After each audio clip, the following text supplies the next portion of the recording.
ನಾನು ನಿನ್ನೆ ಹುಡ್ಕೊಂಡು ಹೊರಟಿದ್ದೆ. ಹೌದಾ? ಯಾಕೆ?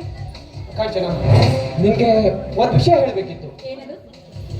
ನೋಡ್ ಕಾಂಚನ, ನನ್ಗೆ PSI ನೌಕರಿ ಕೊಡ್ಸೋಕೆ ಸಹಾಯ ಮಾಡಿ ಅಷ್ಟೇ ಅಲ್ಲ, ಈ ಊರಲ್ಲಿ ಬಂದು ಇರೋಕೆ ಸಹಾಯ ಮಾಡಿದವನು ರಾಜ. ಅಂದ್ಮೇಲೆ ನಾವು ಅವನ ಮಾತು ಕೇಳಿ ಹಣ ಗಳಿಸ್ಬೇಕು. ಏನಂತೀಯ ಮಾವ, ಆ ರಾಜ ಒಬ್ಬ ದುಷ್ಟ. ಅವನ ಮಾತಿಗೆ ಮರಳಾಗಿ ನಾವೇನಾದ್ರೂ ಮೋಸ ಹೋದ್ರೆ? ಏನ್ ಮಾತಾಡ್ತಾ ಇದೀಯ? ಯಾಕೆ ಭಯ ಪಡ್ತೀಯ ಕಾಂಚನ?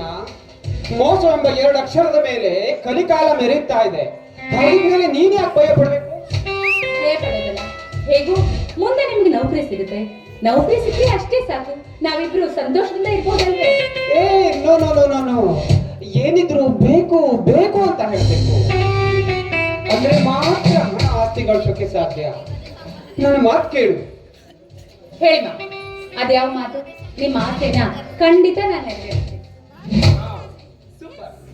ಓಕೆ, ನೋಡು ಕಾಂಚನ, ನಾವಿಬ್ರು ರಾಜ ಹೇಳ್ದಂತೆ ಕೇಳಿ ಹಣನ ಸಂಪಾದನೆ ಮಾಡಬೇಕು. ಆ ನಂತರ ಆ ನನ್ನ ಮಗನಿಗೆ 3 ನಾಮ ಹಾಕಿ ನಾವಿಬ್ರು ರಾಜ ರಾಣಿ